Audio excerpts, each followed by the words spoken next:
Susie, you are in for a treat.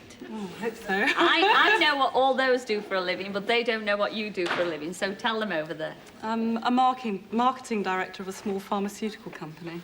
Oh, really? And I read all about you, that you really want to take over and run this company. Absolutely, yes, I do, yeah. So you must be a very clever bird. No, it's just my father's company, and he's Well, that's he's got no one else to hand it on to. So. Well, when you're not running a pharmaceutical company, I mean, what do you like to do in your spare time if you get any? Well, I get a bit of spare time, but not much. But I play tennis, I sail, I like skiing. You've got 3 questions, Susie. Why don't you fire away? Right, contestant number 1. I work in a man's world, and I really enjoy it.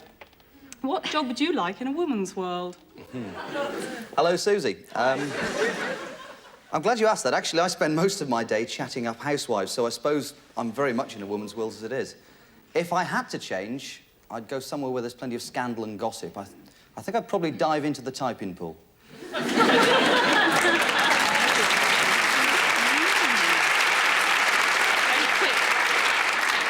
Contestant number 2, what job would you like in a woman's world?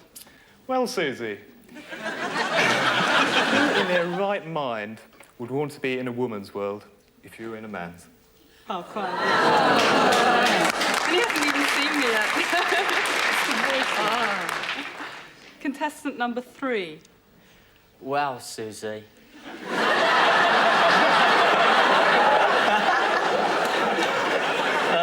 Me being a sort of forward and cheeky guy, I'd work probably on the underwear counter at a large department I store. thought someone would say that. And by the way, are you being served? Very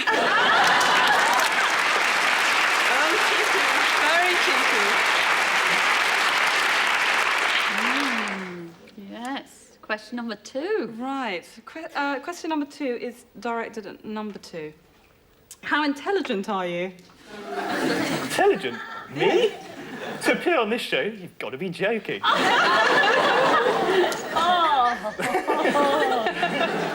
Right. What about number 3? Well, me being the president of Mensa,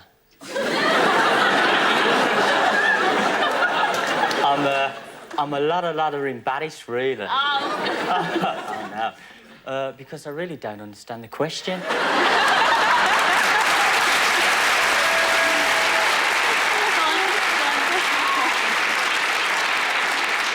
Right. Number 1. How intelligent are you?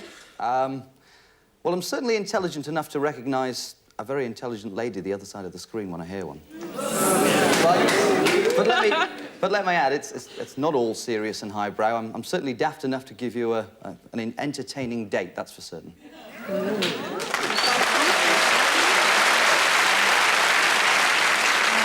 number 3. When I'm bored, I often do extraordinary things. For instance, at a party recently, I put an egg between my knees. And I started clucking like a chicken. I think you just laid one. If you'd been with me, how would you have reacted? Number 3. Right. I know it sounds a little bit paltry, and I feel a bit of a turkey saying it, but I would have picked your wishbone.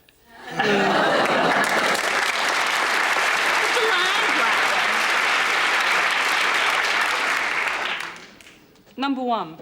Now, let me get this straight. You put an egg between your knees, Yeah, all right. and you want to know what my reaction would have been. Yeah.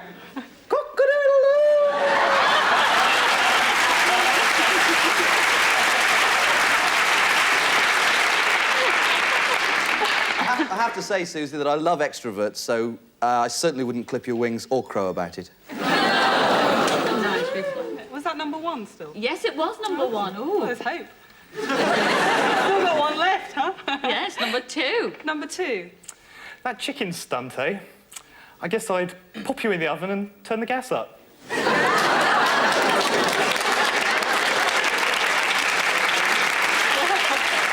did you say to that? Well, I don't know, but don't choose just yet, because you've got Graham here, I hope, with a quick reminder. Have a listen to this, look.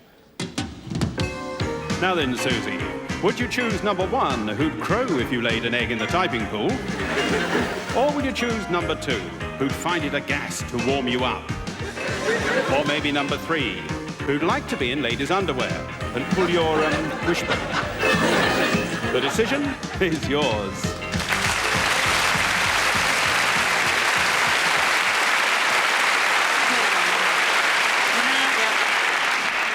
Are you sure you've definitely made up your mind? Yeah, I think so. I mean, you know. You seem quite certain about this. Yeah, I think so. No hesitation? No, not really. Number 1.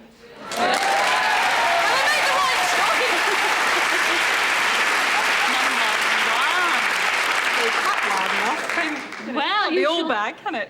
Well, you shall find out. I don't think you'll be sorry with your choice, but you'll certainly be sorry you turned down. First of all, you turned down number 2, and that was Nick. He was from Surrey. Come in, Nick.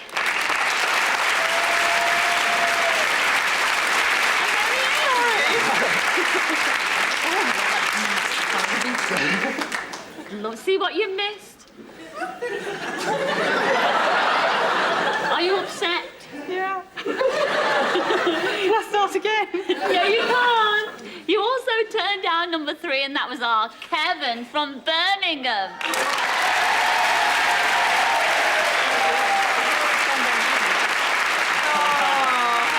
Sorry. And this is our Venice from Carol. See you later. Thanks, Cilla. Oh, All right. see you later.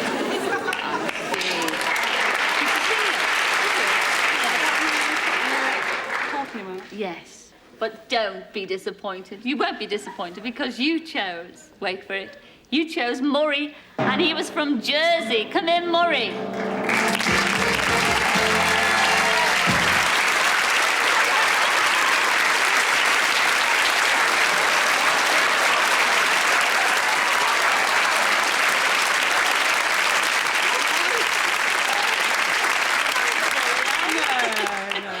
You know, she's a bully. She's lovely. He likes me. Come on. That's nice. What do you think of him? He's all right, really. Well, he's only little, but he's lovely. Well, you're not that little, because we're wearing our heels, aren't we? Well, you're not. Ah, but he's sweet, isn't he? No, he is. And you're going to choose, Murray's going to choose, or you're going to choose where you're going to go on your blind date, so... Is it got to be me? I can blame you then. No, right, yeah. That's what I thought. Well, she chose you, so you've got to be fair. What's it going to be? A day out at Brands Hatch.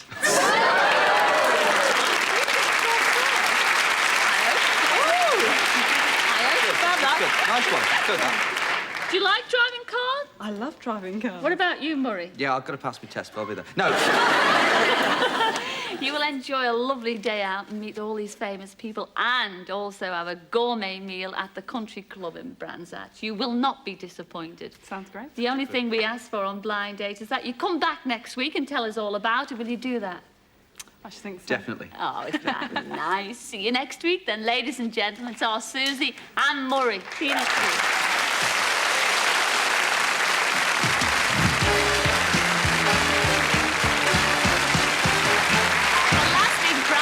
Sharon, and they went north of the border to the Aviemore Sports Centre.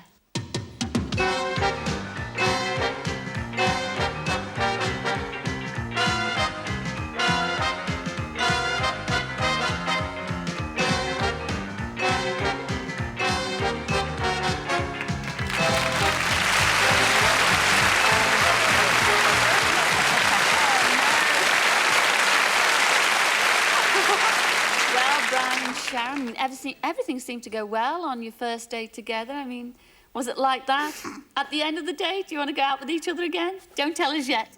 You know, what attracted me most towards her when I saw her was really her hair.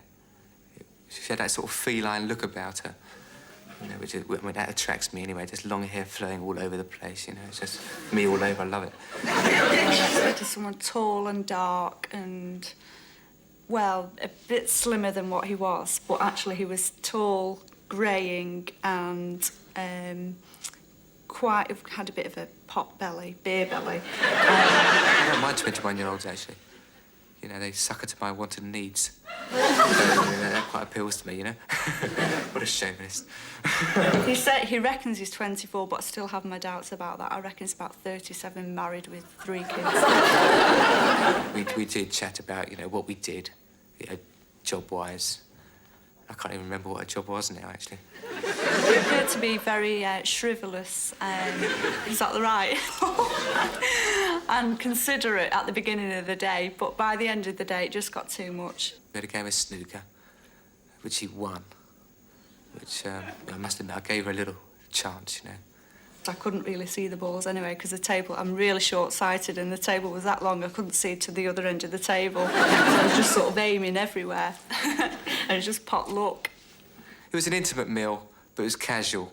You know, there was no pressure on us. We didn't feel any pressure on us to sort of, you know, really, you know, get together or talk about the sloppy things one might expect to say at an intimate meal, you know. That's what else annoyed me, because he never stopped burping all through the I'm not a very romantic person myself, actually, so I don't really like talking about romance. He says, well, is it all right if I give you a kiss? So I says, yeah, OK. So he just gave me a little peck on the cheek, which I thought was rather nice. But really, I'd wanted to kiss her all day long, really. I mean, she had those sensuous lips, you know. She looked like a woman who could purr all night at you, you know. I think he'd like a girl a lot more older in her ways than what her age. Someone that's probably stay at home and do all the washing, wash his smelly socks and have his meals ready for him when he gets home, have his slippers warm by the fire. Someone like that, which I'm not at all.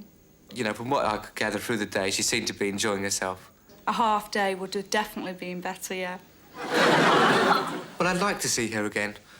I think we could build up a nice friendship. I think after the first 2 dates, then it'd be all downhill.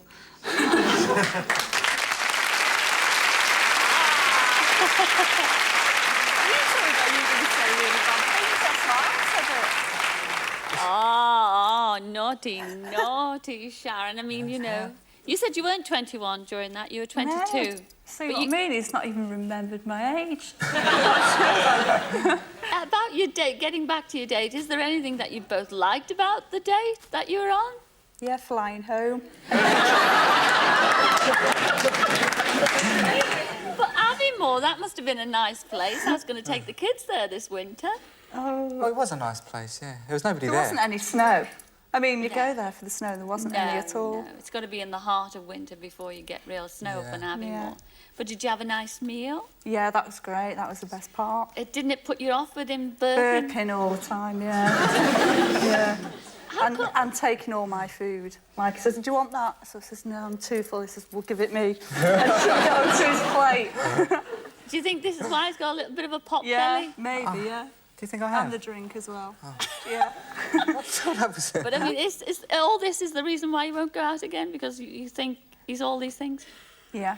I still have got my doubts. I reckon you're still 37. Looking at you, I think you're 40. Close up. I think it's time to go home in a minute. I know, I can't add anything to that, except to say that I'm sure she's really joking, and if she I am isn't, really, yeah. I might I tell hope you, so. you haven't burped once since you've been on this. Thank you both very much for coming on Blind Date. Ladies and gentlemen, Brian the Burper and Sharon over here.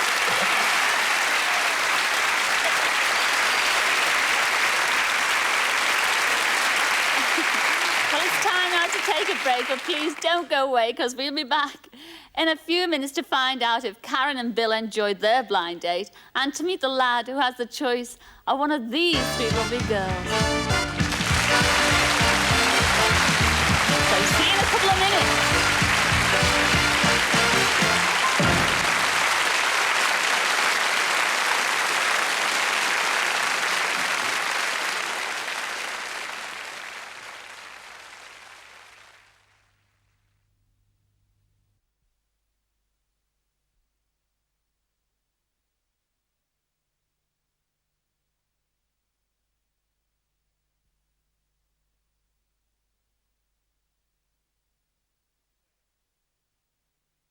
Blind date. Series 3, Show 6, production number 91571, part 2.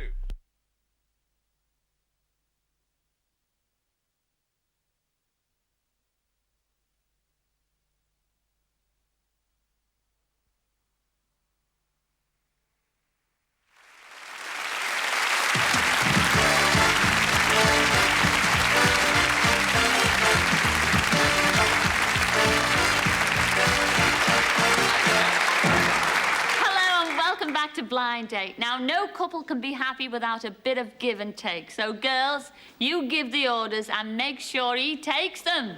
Yes. Why don't we meet the girls over here hoping to be giving those orders? And here they are.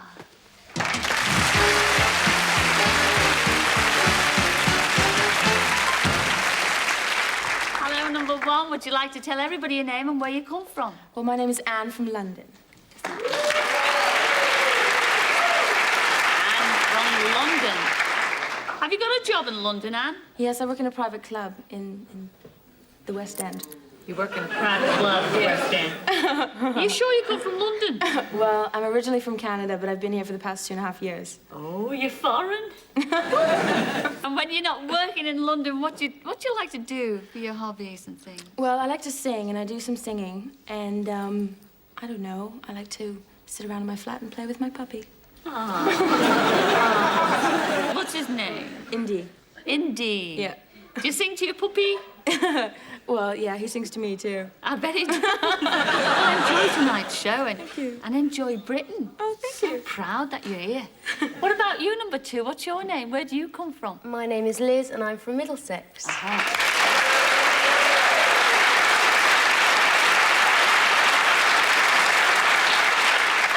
And if you could go out with your ideal man, who would you choose? Of all the men in this audience here and all the world, who would you choose to go out with? Ryan O'Neill. Oh, no, I think he's lovely too. He is. What is it about Ryan? What is it you like? It's just his body and... and his body. And his body. Oh, yes, I see what you mean. I like his face is herb quite myself. nice. His face, yes, and his Body. What about you, number three? What's your name and where do you come from? My name's Elaine, and I'm from Birmingham.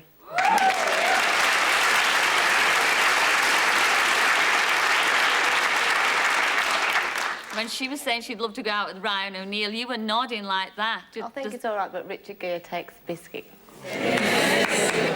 What do you do in Birmingham? I'm internal sales rep for a pharmaceutical company. Are you? Yes. Are you? And what are your hobbies when you're not going to watch Richard Gere in films? Weight training, squash, Better jazz not dancing. argue with you then. Oh, I Better don't not know about argue that. with Richard Gere if he comes up against you. I'll have a go. Well, girls, have a lot of fun on tonight's show. See you after. See you after.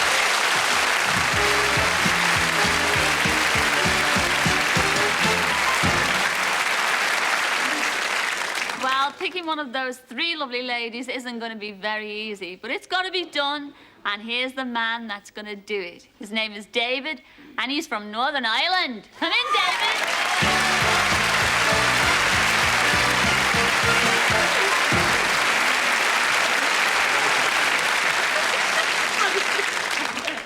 Well, David, you look smart tonight. Like yourself, Cilla? What do you do in your spare time?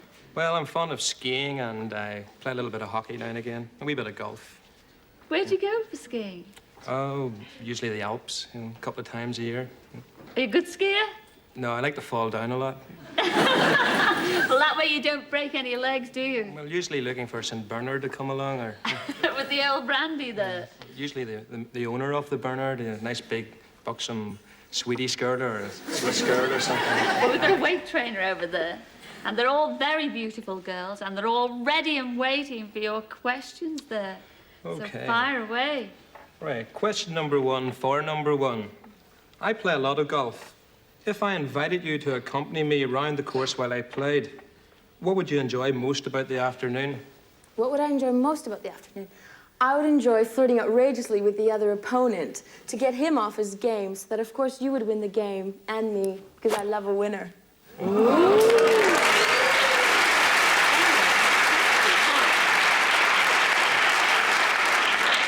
Number 2.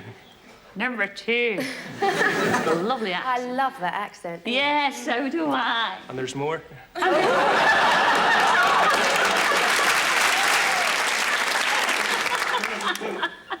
Well, I would be incredibly flattered that you'd asked me to accompany you. So I'd like to do your caddying for you, because I love the fresh air and I love the long grass. But you're such a good golfer, we wouldn't go anywhere near the long grass.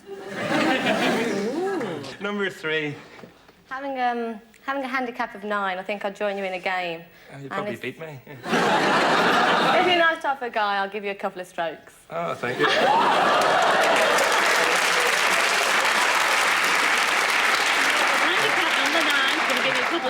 She could iron out a few wrinkles for me.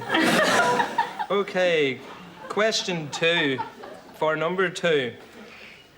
I'm very wary of being entrapped by a woman. How would you get round or break down my defences? Well, look, sweetheart, the only defence you have right now is that screen. And once that screen's moved back and you see me, you won't have any more defences to be broken down.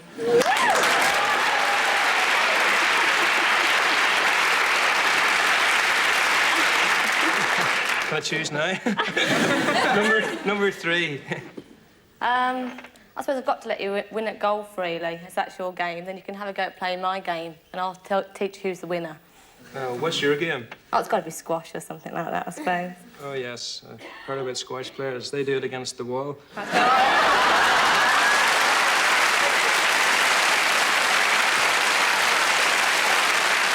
Number 1. I'd probably be witty and funny, and I'd probably laugh your socks off so that, oh, I don't know, so that you wouldn't be able to run away, because if you have no socks, I mean, where would you go? Very good. Second question 1, third and final question, yes? Well, yes. No, question number 3 for number 3. I'm very fond of fresh fruit. What fruit do you think you're most like and why? It's got to be a date, I suppose, because if you choose me tonight, then I'll make it a good date.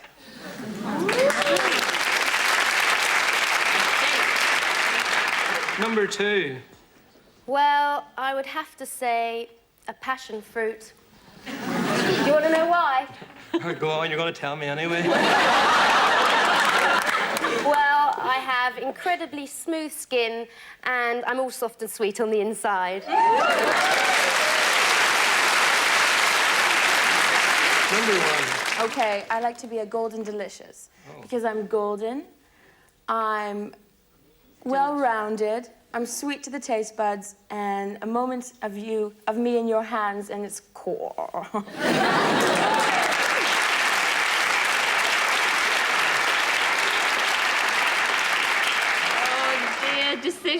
Decisions, and you've got to make that decision. Have you made up your mind yet? Can I take all 3? Yeah. No.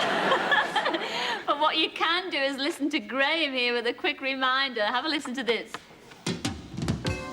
Well, now, will you pick number 1, who just loved to be your golden delicious flirt?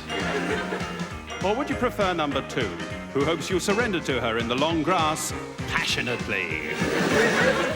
Or will it be number 3, who'd love to play around with you? At golf, of course. The decision is yours.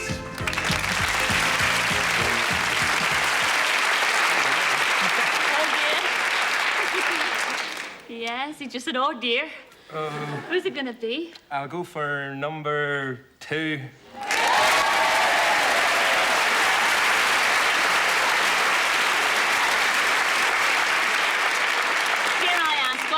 For number 2? I don't know. Oh,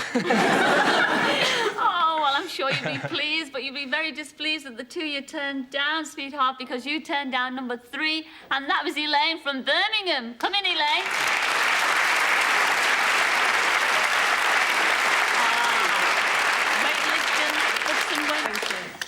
See you Plays off later. 9. Plays off 9. He even remembers that, yes. You also turned down number 1, and that was Anne, and she was from London, originally from Canada, I might add. Come in, Dan.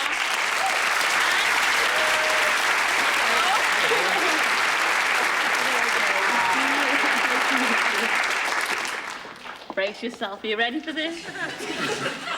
Here we go then. You chose number 2, and it was Liz from Middlesex. Come in, Liz!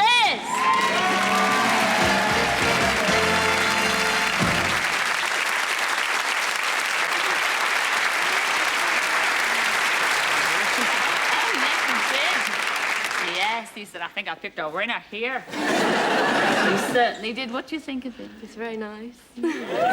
You looking forward to your blind date? You going all shy? Don't be shy. You can pick her date. Oh, thank you.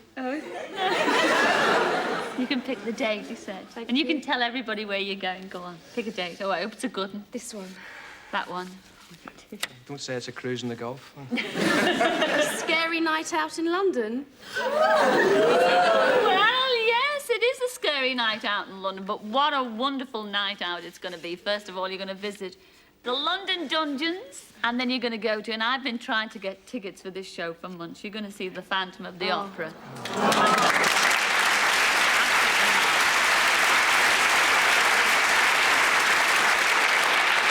To top and tail the evening off, you're going to have a marvellous meal at and I've eaten there myself, a place called the Magic Moments, which is a lot of fun, and I mean a lot of fun. Yes, and you must come back next week and tell us all about it, and I'll see you next week. Ladies and gentlemen, David and Liz. Enjoy yourself.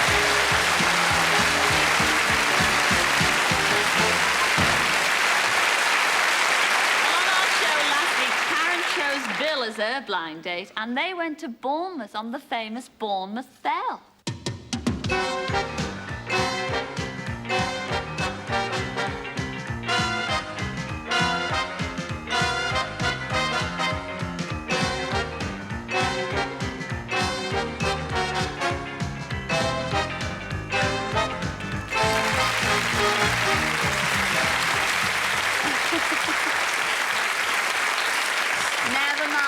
In your face, Karen and Bill. Welcome back to Blind Date. At least you came back. I mean, you look as if you were on the right track there, but I mean, were there any cross lines later on? So she was about 25 minutes late for the date, and I was a bit nervous, what's she going to be like? So I bought her a dozen red roses. I mean, he gave me these lovely roses and then went on to tell me how much they cost him, and he'd never bought roses before. Reminded me all day that I'd got roses, and I seemed to, I had to be privileged, and so I thought it spoilt it a bit. No, I've never bought flowers for a girl before. Well, I mentioned I was going on a blind date, so I got a couple of quid off. He said that the man had knocked him some money off because it was for blind date, which I thought was pretty cheapskate of him. Karen's got very, very nice eyes. Very, the grey or very pale blue, very attractive. And bubbly personality as well. That's very attractive. Where she can make conversation. There's no lull in the conversation with her. I kept bursting out to a Calamity Jane accent like, well, what you doing that for? And, well, I'll bring that dame here if I have to drag her all the way in my teeth. And he couldn't believe it. He was really embarrassed. It was quite amusing for the first 5 minutes, but it went off a bit after 3 hours of Horace Vanderbilt and Calamity Jane's accent, how they were different. When we got to Bournemouth and we went on the pier, right at the edge of the pier there was some children's rides. And I think he's a bit of a child at heart, really. And he said, come on, we'll go on these planes. I looked across at Karen and she'd gone green, and I was hoping deep down in my heart of hearts that she'd be sick. She wasn't, unfortunately. And, but I wasn't actually sick, but I got my revenge later when he was sick on the big plane. And she thought it was rather amusing that I'd been ill, that I'd been sick. She thought it was quite funny second time round as well. And the more I was sick, the more she laughed. He said, well, I do want to get a girlfriend out of this. He said, I know I'm not really your type, so there's nothing going to come of this. She's attractive, nice personality, very pleasant. If she was in Blackpool and I saw her, I'd like to go out with her. I'd like to be seen around with her. It'd do my ego a bit of good. So all I can say is all those girls out there in Blackpool, he's a very nice lad, he's a good laugh to be with, and he's available.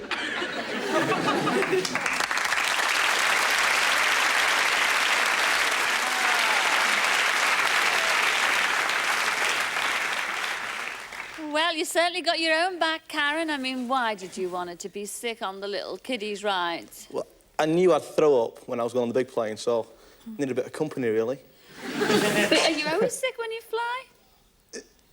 With her, yeah.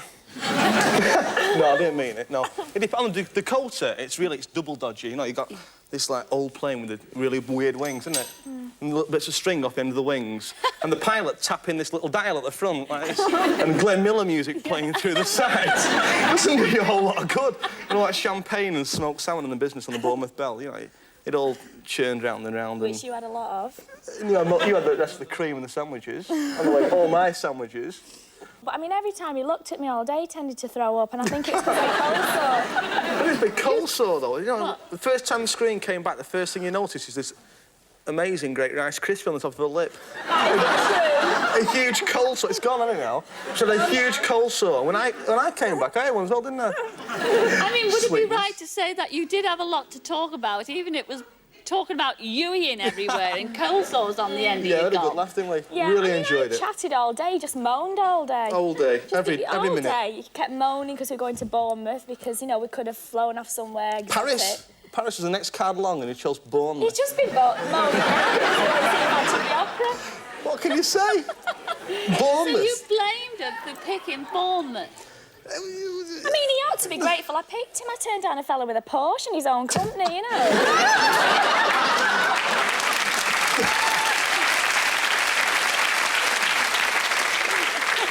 Cheek, hasn't he, really? Well, I think you have got a bit of a cheek. Actually, what about her tap dancing on the station? You missed that bit. I know, but that's probably because I heard about that. But I heard because you were sick all the time. Yeah. That she had to do something to, you know... To distract the attention of him being sick. And she actually did a tap dance, ladies and gentlemen, on the station, waiting for the train while he was Ewing everywhere. So, I mean, how did the tap dance... I mean, we'd all love to see a tap dance tonight. Carried in the cold sore, tap dancing. Come on down. Give us a go. Yeah, oh, embarrassing. Choose the right This place. is my programme as and well, you can be sick whilst he's doing it. Right. Are we all ready for this? I'll sing a little bit, should I? Oh, no. Right. 5, 6, 7. Come and meet the dancing feet. Yeah, that's enough now. I've had enough.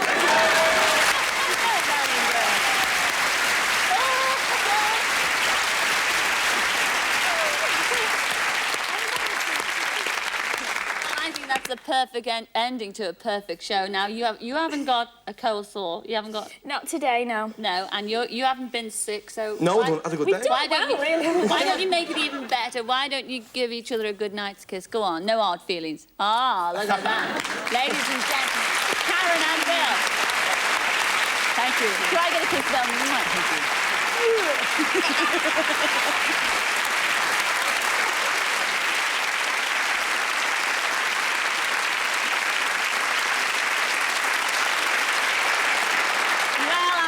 That's about it for this week, but we'll be back next week to see if Susie and Murray and David and Liz enjoyed themselves. And of course, we'll have some more blind dates, won't we?